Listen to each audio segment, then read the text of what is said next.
हो गया सर, इधर आइए। ये देखिए, इसके फिंगरप्रिंट्स कितने एक्यूरेट मैच हुए हैं।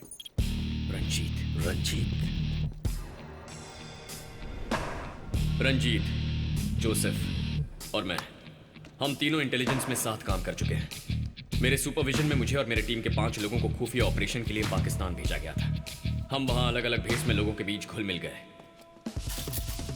हम 5 में से किसी को भी इंफॉर्मेशन मिलती तो उसे तुरंत शेयर कर लेते।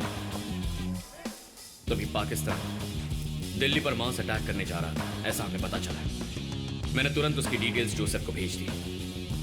Joseph, come with me. Yes sir. लेकिन हमारी टीम का रंजीत एक डबल एजेंट है, यह हमें पता नहीं था।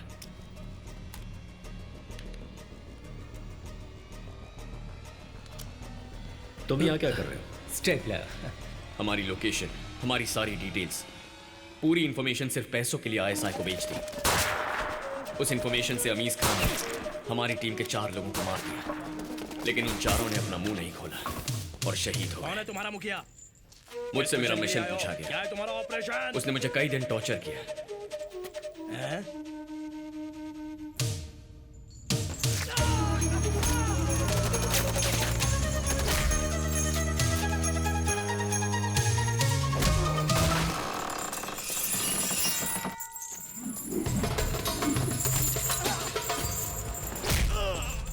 वहां से भागकर कई महीने में पाकिस्तान में ही रहा, यहाँ वहां छुपता रहा। मेरे बारे में कोई खबर ना मिलने की वजह से डिपार्टमेंट ने मेरी फाइल क्लोज कर दी। एक दिन मेरी लोकेशन का पता लगाकर अमीज खान मेरे पीछे पड़ गया। उन लोगों से बचकर मैं इंडिया वापस आ गया।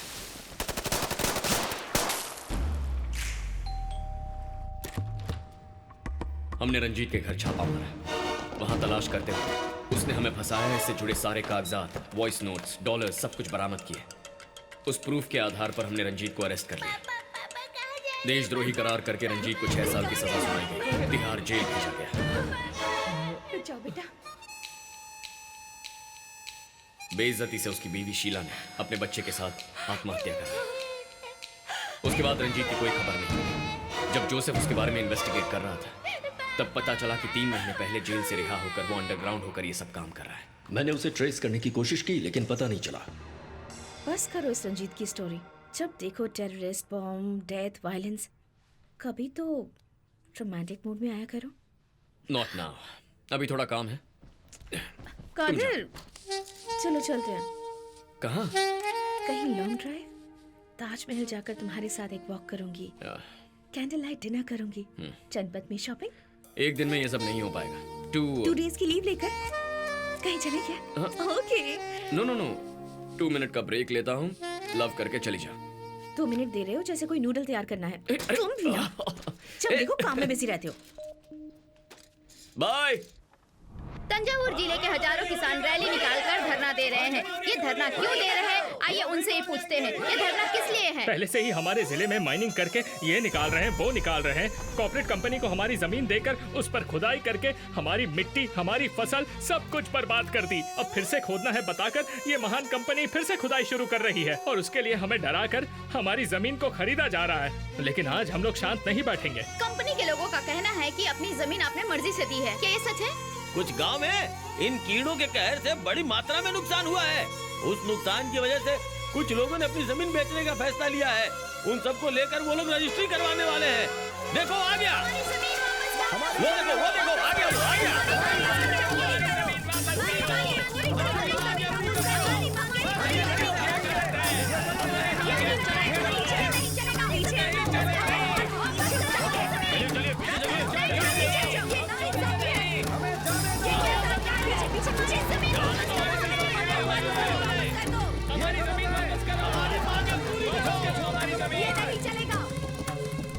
जमीन बेचने वाले यही लोग हैं सर। रजिस्ट्रेशन अभी तक क्यों नहीं हुआ? वो बात नहीं है सर, यहाँ पर हजारों किसान धरना दे रहे हैं सर। बड़ी प्रॉब्लम हो जाएगी। पुलिस फोर्स और चाहिए, मैनेज नहीं हो पाएगा। पुलिस वालों को बंदूकें दीपावली में चलाने के लिए दी हैं क्या?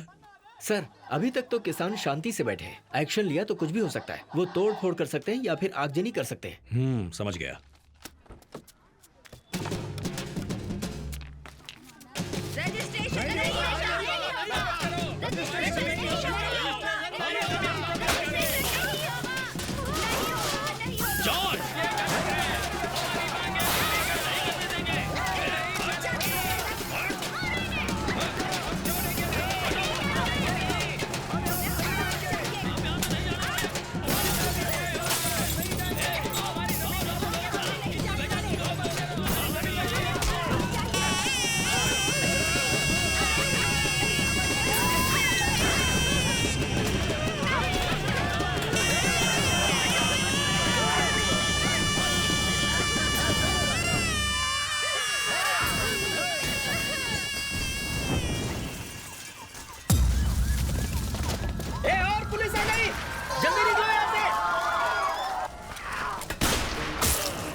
देखिए सर, पब्लिक ही पुलिस को मार रही है, पुलिस वैन चला रही है। तंजावुर जिले में माओवादी बढ़ते जा रहे हैं। बीज बोने वाले, नारियल छीलने वाले, प्राकृतिक खेती के नाम पर ऐसे लोग रह रहे हैं। वहां पर झगड़े बढ़ने की वजह यही लोग हैं सर। तुम टेंशन मत लो, सब मुझ पे छोड़ दो। आर्मी फोर्स को भेजकर इनको क्लीन करवा देते हैं, फिर कोई भी धरने का नाम नहीं लेगा। याद रखिए मेरी बात। 1 महीने के अंदर 6 दंगे हो चुके हैं, 16 पुलिस वाले मारे जा चुके हैं। मिलिट्री भेजकर हमारी जनता पर ही वार, कितना अच्छा हिटलर वाला आइडिया है। अच्छा, इन पुलिस की वजह से इस 1 महीने में कितनी जनता मारी गई है? अब ये सब क्या लगा रखा है हा? बोलो कदीर। 312 लोग मर चुके हैं। ओह गॉड, इतने सारे लोग, ऐसा क्यों हो रहा है? सर, थोड़ा ओपनली बात कर सकता हूँ? या जैसा सर ने कहा, बीज बोने वाला, नारियल छीलने वाला, प्राकृतिक खेती करने वाला भेस बनाकर नहीं घूमता, वही तो उसकी जिंदगी है। उसकी जमीन से होता अन्याय देखकर उसका खून खौलता है, तब वो धरने पर बैठता है। अगर धरना देना गलत है तो धरने की सिचुएशन पैदा करना भी गलत है। तो उसके लिए सरकारी चीजों को बर्बाद करना तुम्हें अच्छा लगता है? पब्लिक जो पुलिस को मार रही है वो सही है क्या? वो लोग पब्लिक नहीं है सर, पब्लिक की तरह दिखने वाले लोग हैं। बाकी चैनल पर दिखाए फुटेज को भी देखिए। पुलिस कैसे लोगों का सिर फोड़ रही है, कैसे जानवरों की तरह लोगों पर बेझिझक गोलियां चला रहे हैं। ये सब तो यहाँ किसी फुटेज में नहीं है। यहाँ आपको और मुझे दिखाने के लिए एक अलग फुटेज एडिट किया गया है। हमारी पुलिस आग बुझाती भी है, लेकिन जरूरत पड़े तो आग लगा भी सकती है। हेलो, तुम एक गवर्नमेंट ऑफिसर हो, माओवादियों की तरह बातें क्यों कर रहे हो? Shut up. इन्हें बोलने की परमिशन मैंने दी है। एग्रीकल्चरल लैंड में माइनिंग लाइसेंस देना ही प्रॉब्लम है क्या कदीर? वही तो गलत है सर। रिसर्च करेंगे, खनिज निकालने का लाइसेंस लेकर थोरियम, यूरेनियम ये चुपचाप निकालकर बाहर विदेश में भेजा जा रहा है। पीढ़ी दर पीढ़ी खेती की जाने वाली जमीन पर अचानक से सुरंग बनाने का लाइसेंस दे दिया जाए तो किसान कहां जाएगा सर? जिंदगी का मकसद खत्म, जीने का आधार खत्म तो क्या करेगा? आई एम सॉरी सर, लेकिन अगर मैं वहां होता तो मैं भी इस वक्त धरना ही देता।